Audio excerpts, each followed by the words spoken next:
let's start with this sample here. So we're going with a pie chart, and this is a combination chart essentially. Remember, we read the prompt. The first part is the description. So it says the pie charts below show the popularity of different sports among male and female athletes in a small Australian town. Let's see how we're going to paraphrase this. Ready? Let's go. Step 1. It says the pie charts, right? It says the pie charts. So what am I going to do instead? I'm going to change it to these charts. Okay? Now, below, we always delete it below. So I'm going to delete it too. Show. Well, remember, we had the verb describe. Always pay attention to subject-verb agreement. So don't say these charts describes. Sometimes, when you switch things around, your subject may change. Always make sure that the verb corresponds to the subject. So these charts describe. Okay.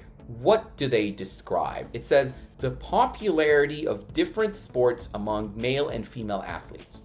Now, here's a little tip. Remember, around the charts themselves, like if you look at the chart itself, or if you have more than one around the charts, you will notice that sometimes the MP has been paraphrased for us. So if the question says the popularity of different sports, here I have the percentage of male athletes, the percentage of female athletes. So why don't I just borrow or steal what I see here from the chart? It makes it easier, doesn't it? So these charts describe. Now, percentage. What could I use instead of percentage? I could use proportion. All right. I don't know if I mentioned this before, but that's another bonus change that you could make. The percentage of can be changed to the proportion of, right? So the proportion of, now it says male and female athletes. So I'm just going to say the proportion of athletes, okay? And then it says in small Australian town. I haven't mentioned the different sports, right? So I could say these charts describe the proportion of athletes in, now it says different sports, doesn't it? So I'm just going to say in various sports.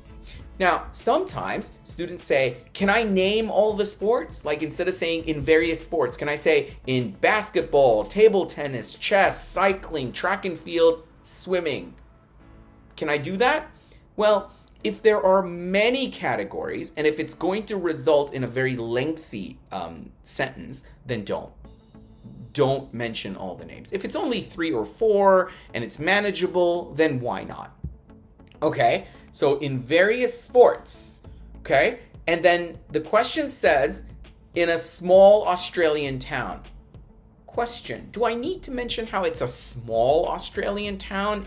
Well, maybe it is important, but there is no urgency for me to mention this in the first paraphrase sentence. So what I'll just do is I'll add Australian to somewhere else. So the proportion of, let's add it here, Australian athletes in various sports, right? Or sporting, we could say categories maybe, but essentially this is the paraphrased sentence that I have.